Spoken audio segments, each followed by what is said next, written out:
Welcome to McPlum, simple solutions served daily. You'll begin by creating a usable workspace.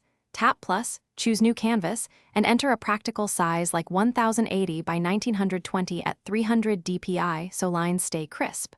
Once created, make one folder for sketches and another for inks. This keeps edits non-destructive. Enable stabilization and ruler from the toolbar so strokes feel steady on a phone screen. Import a reference image now. That reference speeds decisions. These steps set you up to draw immediately and avoid redoing basic layout later. Start your sketch with a soft pencil brush on a 50% opacity layer so you can build forms without committing. Once satisfied, add a new layer above and lock the sketch layer. Switch to an inking brush and choose a size between 1 and 6 px depending on detail. Use the layer panel to create clipping masks for flat colors and a multiply layer for shadows. These keep color and shading editable. As you work, pinch to zoom and use two-finger undo to correct strokes quickly and efficiently. Apply base colors using the fill tool inside clipped layers.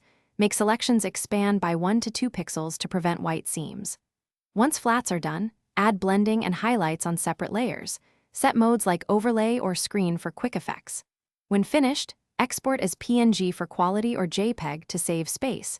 Choose resolution and check canvas size. If brushes lag or tools behave oddly, clear the app cache or reset the tool settings. That typically resolves performance hiccups without losing your file. Thanks for watching. Stay juicy and subscribe.